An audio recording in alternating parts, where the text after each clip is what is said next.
Welcome to the Black Box App Podcast. I'm your host, Kenneth Johnson.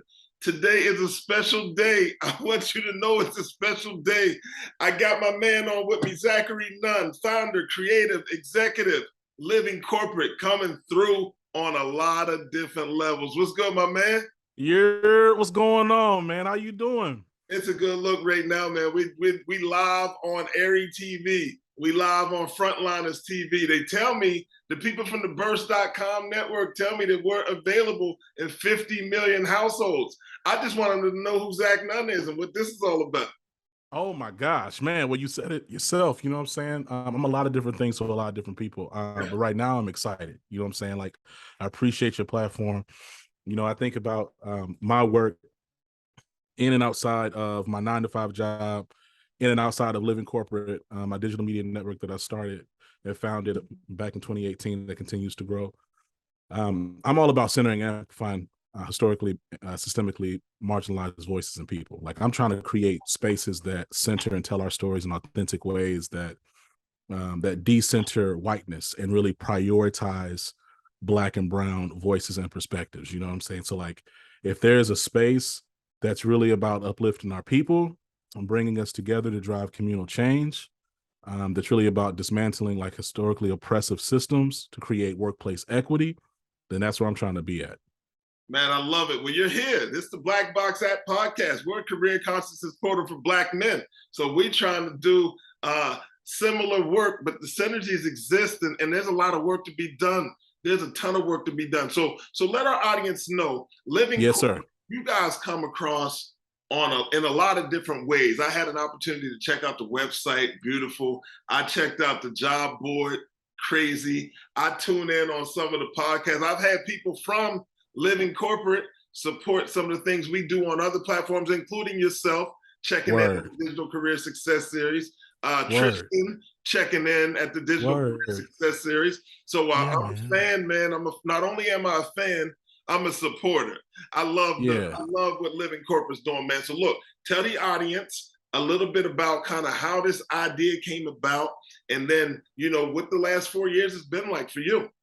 Man, yeah. So, you know, I said it, I kind of alluded to it at the top. You know, my background, you know, I came from incredible stock. But my background is not a background of high means. You know what I mean? So both sides of my family from Mississippi, both sets of my grandparents, my grandfathers, they both were sharecroppers. They both did not finish public school. You know, one of them did not finish elementary school. One of them got to like middle school. On my dad's side of the family, I'm a second generation reader, right? So my dad taught my dad and his brothers taught my grandfather how to read. And then on my mom's side of the family, I'm the first man to start and graduate from a four-year university. My big cousin, he's the first man to just graduate from college. He started at a JUCO and he graduated from Jackson State. Shout out Jackson State, shout out HBCUs. Shout out to Jackson State, man. Darian Connor East, what's up? What's up? So like, I'm super, like, I come from these spaces where I didn't have this organic network and like, oh, my uncle or my family friend or my next door neighbor is like the VP of such and such at Dell, right? I had to come into the corporate America after I graduated from University of Houston. I had to come into corporate America like just dolo, right? And compounded by the reality that I'm a Black man, I'm 6'2", 290 something. You know what I mean? Like, played football, was wrestling, did music. I'm a big dude, right? So like, and I'm in a historically white institution, which is human resources, and I'm in a historically white woman institution, human resources. So I didn't have like people to kind of like, again, help me and show me so it was a trial by fire. You know, I went from HR manager at Target, pivoted over to go to oil and gas. Then I got into consulting. And I had some great experiences, but man, like, listen, man, like at a certain point, I think it was like 4 years ago, I said, man, it'd just be great, you know, if there was a space that like had authentic conversations about navigating these spaces.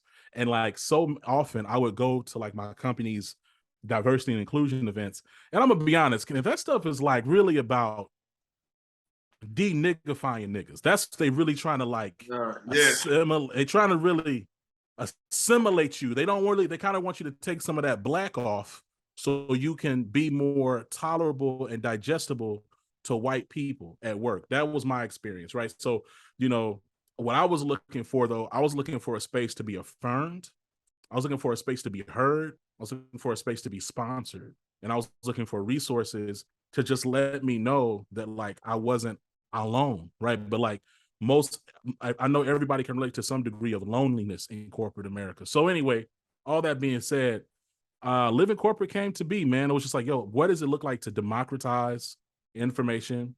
Because I was blessed. Everybody's not blessed to run into a Kenneth Johnson. Everybody's not blessed to run into someone who will pull you aside and drop nuggets, and then, you know, y'all do your thing. I was blessed to meet a handful of people in my life. As lonely as it was, I had some moments of oasis in this desert, right? And I paused and I said, man, everybody don't even have that. There's some people who don't ever meet an older person who can help them, who can pour into them. Not one time. They don't have a single conversation. I'm mad because I didn't have a lot of conversations. I can count on like one hand how many meaningful mentorship type conversations I had with people that looked like me when I was working, because it was just, I was always one of the onlys.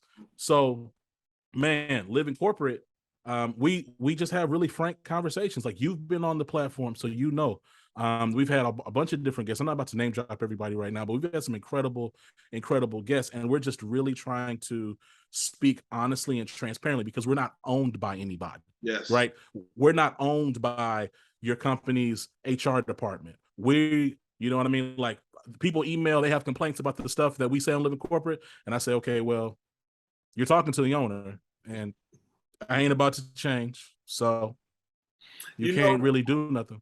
I think that's the thing, and it's crazy in speaking with you, because every time I speak with you, I feel a little closer to you. And this is the power of what happens out here right now. We've never physically met, but I swear I consider you as a colleague and a friend. Amen. Same. And we met through, in the beginning of a pandemic. You were getting ready to become a father, and we just talked about real stuff. But our last conversation, you shared something with me, and this is to your point of, look, man, we're not owned by people. We're just taking the handcuffs off and having real conversations. And you said to me, you know, I'm disappointed with your generation of Black men. And I was like, oh, damn, here he go with this, right? What's he talking about? But you were so real and sincere in sharing your stories on where people haven't supported you. And a lot of times people just run back to the back room with that, right?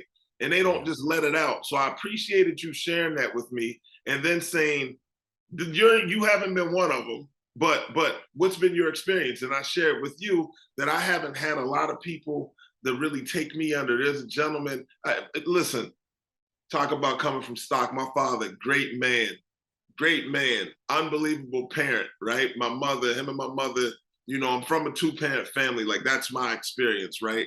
Grew up with a dad so my father sold candy, right? For M&M Mars. So I was always good because he gave candy to the whole neighborhood. But what the neighborhood saw wasn't the candy. They saw a Black man in a suit doing something, right? And that was the picture that they got. So I meet a million people that say, man, you know, your father was like a father to me. And I always say, that's because you didn't have a father. Like, it's so much more than showing up in a suit and giving people candy, right? So I say all of that to say, man, I'm looking forward to seeing what these seeds that you've brought into this world will become, because I know you're going to pour 110% into them and show them the way. But within that, you're also doing that through Living Corporate to people that are looking for the resources that you weren't available to have. So I commend you for that. Man, Ken, thank you so much, man. And yeah, I mean, it's tough, right? Like, and you're right. We talked offline. It was about, and I don't know what it is, right? And I was also blessed. I did not grow up in a 2-parent household. In terms of, like, I didn't grow up with my dad, but like, my dad and I have a phenomenal relationship now. We actually had a super dope conversation that we talked to him every day. Yeah. But like, you know, I don't know what it is, man. It's like, we have to figure out resolving some of this generational tension, you know, like, there are younger guys who are here who they need it, man. They need, like, we need y'all. We appreciate it. And I know there's so many other challenges wrapped up in just even how we kind of engage one another as Black men, right? There's a bunch of machismo, ego, and generational unresolved trauma therapy that we haven't gone to, blah, blah, blah, blah, blah. So like, but man, but I really appreciate our conversations. And again, I've also been blessed with, as really over the past like 3 years, I've run into a couple of other brothers who I genuinely care for, and I know they care for me, and they've blessed me tremendously, not just on the business side, but just in life, just being able just to kind of see like, okay, this is all right. I'm learning something different. I'm learning something new. Man, I would love to talk a little bit about like living corporate and like what we've been doing lately, if that's okay. Listen, that's definitely okay. This is the Black Box App podcast. We got Zach Nunn of Living Corporate on, and I love this conversation, and I really want you to share about what's happening with Living Corporate, kind of where you see it going, and what the key strategies are for you guys, and how you're uplifting and supporting, your supporters and advocates and listeners. So really, like, honest to your point, like I think we're really aligned and synergistic in our mission, in that we're really just trying to provide resource to folks, right? Like, our content is leveraged, like our podcast. So we have podcasts, web shows, live events. We use Twitter Spaces, whatever. Then we record those and we publish them on our platform. We have research and white papers, different types of just studies and analysis that we do. We take all different types of survey data. We come back and we let folks know kind of like the status of just the experience of folks at work and what leaders need to be doing. And we also have blogging series too. So really, we consider ourselves like an ongoing thought leadership engine, not just a database, because a database kind of implies it's static. Like, you go here, you get your information, you go. But the reality is we have over 2,500 pieces of digital media, and we're growing by like 2.5% every week because we're publishing content every single day. So like, I am proud of that. And I would really encourage, I think similar to your organization is, man, go in there, create a profile, you select the content that you're interested in, the topics that you're interested in, and the whole website will change, Kenneth. Like, the whole website will change. So like, if you say, hey, I'm a young professional, I also have a side hustle, and I'm interested in professional development, entrepreneurship, and seeking a sponsor at my job. Your homepage is going to then refresh, and you're going to get content from our library pushed to you. Nice. Of what, based on the profile that you've made, right? And all of it's free, right? And I think like that's the other thing, man, is like sometimes I got this email the other day. This just happened. I'm not gonna say the name of the company. I got this email the other day, and it was like Black Liberation and Healing. It was Black Liberation and Healing Workshop, and I was like, oh, okay. And so I clicked it just to curiosity, read everything. We're gonna do this, and we're gonna do this, and it's gonna be this, it's gonna be that. At the bottom, it's like, that'll be $55, like, when you show up. And I was kind of like, and like, I'm not knocking it, because we live in a capitalist society. Like, you have to make money to survive, right? So like, I'm not gonna blame that person. But for me, and like just our business ethics, we don't charge for B2C. I don't charge individuals for nothing. So like, our content that you get on our website will always be free. Yes. Always. Anything you can access on that website is 100% free. Yes, you're going to create a profile because we want you to have a really curated experience, but you won't ever reach in your pocket and give me $1 for nothing. And I'm not going to take your data when you log in and then take all the login information and sell it to an advertising company either. Right. So what we do is I want businesses. Let me be even more specific. I want white-owned businesses to hurt when I get done working with them. I want them to be like, damn, I got robbed. I'm gonna hurt y'all. I'm got the Nas gift with the ski mask. That's what I'm doing to these white-owned businesses. And then what I do is I take that money and I reinvest in the Living Corporate. I pay my team, I pay myself, and then I reinvest it in my platform so that the people, the community continue to get free resources. Like, so we're going to continue to build out content. We're working on actually launching a nonprofit arm of our business, of Living Corporate, a nonprofit sector, so we can get so we can start doing different grants and like donation runs and like different like what's the word when you do tech certifications and helping pay for folks Yes. certifications and things of that nature. That's like the next phase. Yesterday we launched our advisory board. So our advisory board, man, Kimberly Bryant. I Yeah, go saw ahead. that. I saw that Yeah. on LinkedIn, and I wanted to talk to you about that. So let's get into it. Man, look, the advisory board, like so proud of, first of all, like I was raised, my mom raised me like, hey, don't nobody owe you nothing. So like, don't walk around here with your nose up to stuff like you're entitled to anything. So like, when you give me time to be like, to speak to you, like I don't take it. If I ever come off like, yeah, I should be on over here, check me in public, private, whatever. So I say that I preface to say, I'm so humbled and thankful because each of these people came and they decided to be on my advisory, on Living Corpus advisory board immediately. Like I didn't have to sell them on nothing. So Kimberly Bryant, CEO, founder of Black Girls Code, Matamba Austin, who's a senior partner at PricewaterhouseCoopers, is an M&A, so merger and acquisition deals, transactions, complex, just like very complex deals, structures. He understands all of that, like phenomenal. Liz Swigert, who's an executive at Kids Safe AI, creating safe platforms and spaces for younger people, and she's also an ex-tax partner from PwC. Denisha Lomax, who is a senior executive at Digital Veritas, and then Bianca Reed, who's a senior executive at the RAIN agency, multicultural marketing. So all these people, they bring their own marketing expertise, their own business operational expertise, their tech expertise, their VC angel investor expertise. And, my goal is for Living Corporate to be like Paramount, or I used to be known as CBS Viacom, right? My goal is for us to be a network of networks. We want to we want to be huge.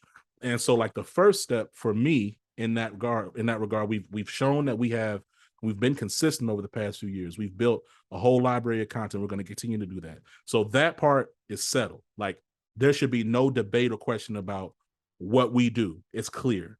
We have incredible partners from Pfizer to Amazon to Doximity to Textio, right? And we're going to continue to build our corporate partnership network. But what we don't have, or what we have not had to date, is true infrastructure for it to be something that is going to be a global platform. And the advisory board is the first small step for us to continue to expand and grow and get investment and continue to deepen our partnerships so that we can really be, again, like paramount for Black and brown people at work. That's the goal. Man, so you know what? I wanna back up just a little, actually a lot. So kind of tell me where this idea came from. Like, I know you kind of explained your background and kind of your experiences, kind of fight navigating the space and finding your way to there, right? Yes, But, sir. Yes, sir. but where did Living Corp? When did you say, "Yo"? Yeah, man. So it was probably about like 3 months in to like when Living Corporate got started. Because at first it was just a singular monthly podcast. Okay. But then I was like, man, I was like, man, look, I'm spending so much time. Like it was occupying my mind all day, all night. And I was like, man, like, what is this? And like Walt Disney has a bunch of like horrendous qualities, a terrible legacy in a variety of ways that we don't talk about right now. But one thing that I saw something and it just like, I was like, yo, I gotta think about this. It was like a picture of like a napkin or a piece of paper. And it had like the Disney thing in the middle. And it had like arrows, like Kenneth, like 1,000 arrows, dog, like in a bunch of different directions to a bunch of other subsidiaries and entities. And I paused and I was like, And I thought, I was like, well, damn, Disney do own like everything. They own like half of everything. Yeah. They influence like all these different spaces. Man, what does it look like for me to, what does it look like for us to maximize our influence in this space? Because even when we were just a singular podcast, Kenneth, I was having so many people being like, oh, I've never seen this before. Or, wow, this really needs to happen. Or I wish I would have had this coming up. And I was like, okay, that means that like there's a, like I need to pursue this purpose further, man. And so it was that. It came from just continuing to ask the question, what does it look like to maximize impact? And what does it look like to maximize my time? Because I was giving so much of my time. And I was like, yo, I'm giving too much of my time for this to be a singular podcast. Sure. So that's right. So that's where we added another podcast and another one just on that one living corporate. Then we added some more standalone podcasts and a blogging series. And, so X, Y, and Z later. Now we sit on a bunch of stuff, right? So yeah, man, that's where it came from, though. Just those questions and me kind of continuing to challenge myself. So, one of the things I speak about all the time is connecting with people that want to be great. Like that's what I'm hearing, man. It bothers me so much when people they have a talent or have a skill set or whatever it may be. It could just be connecting people. Like I'm good at that, right? But it's Yeah. but they just want to do it in one space, right? No, let's be great. Like there's room out here to be great and impactful. And when I say great, like there's not a financial number on that. I'm just talking about impact. No. Like I wake up each morning saying, I want to help 1 million job seekers, I right? love Today, like today. So today. we're doing this because we want to push out, right? And we want to help people. But this is the part of being great and having great people around you, man. And I really do view you and your strategy and your intuition towards who you associate and connect with. I really do look at your platform, man, and you're taking the steps to be great each and every day. And I appreciate that. What I'd like you to do for me, bro. So as we kind of get towards the end of this conversation, talk to me about what you're seeing. And this is from a Black man perspective, right? Word. You see that you think entry level individuals should be focused in on as they kind of make this journey that we're making each and every day? Word. So yeah, I definitely can answer that. Let me first of all just respond and quickly and say thank you. And 100% about greatness not being attributed to a dollar figure.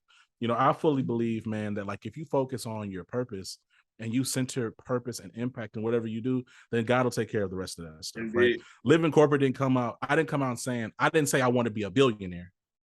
I didn't say how can living corporate be $1 billion, whatever. I said, man, how can we maximize our impact for Black and brown people at work? And man, look, CBS This Morning happened, Pfizer happened, insert brand here. I had 2 proposals I had responded to today. I'm late on another one, right? And I'm not over here trying to, that's not my, yes, we're for profit, but we're mission driven too, though, right? Anyway, so to your question, man, Black men, young Black men coming out of college or just looking to kind of get into the workforce, the thing I think is important to focus on is just being clear on your brand, right? What are you good at? Or what are you passionate about? What are you focused on? And so that you can shape because being clear on your brand and your purpose will then help shape everything else. It'll help shape your communications and your messaging. When you meet somebody and you're networking with somebody, if it's for a recruiter, for a job, or whatever the case is, people are like, oh, I'll do anything. That's not it. We're in the age of specialized labor, right? And even if you don't have the deep specialty, being able to say, hey, here's what my priorities are, and here's what I'm doing to push towards those priorities, that's important. And it'll help save you time on what it is you pursue and what you're looking to do, right? So taking the time, if that's you working with a career coach or someone like that, like please feel free to hit me up, Zach@living-corporate.com. I'm happy to point you to different resources, resume writers, things of that nature, but you want to be really sharp in your focus, your priorities, and your goals. And so that's like the core thing. Because if you're not clear with like what it is you're focused on, what you're doing, you're going to be aimless. It's going to be a mess. Yeah. And then the second thing is, I would say is, man, like just don't stop learning. Like learning is work. and a lot of us are lazy, right? So like you have to treat learning as a job. Treat learning as like, yo, I'm gonna get it. What am I going to learn new today? You have so many resources. Google is completely free. And if you don't have the internet at your house, go to your library. And I know because of the way white supremacy is set up, local libraries are becoming harder and harder to reach. Figure out where you can go on Google and learn some podcasts. There's all types of resources out there for you to learn anything. Anything. There's a ton of free certification programs out there. Treat learning as your full-time job. Treat these jobs as an opportunity to learn, right? But those would be my main two big things. I love it, man. I love it. It's Zach Nunn on the Black Box app podcast. Zach, real quick, because we got to wrap up. In 30 seconds, why is an app like Black Box important? Oh, come on. You can't, there's no other space that directly and explicitly targets and centers Black male experience in the workplace and provides resources to Black men like that. It's completely free, accessible to everybody on every platform in terms of, it's not limited to app, Android or iPhone. And it sits one-on-one. There's no question. If you're a Black man looking for resources to help you learn and develop as a professional, help you grow your career, you need to go to Black Box.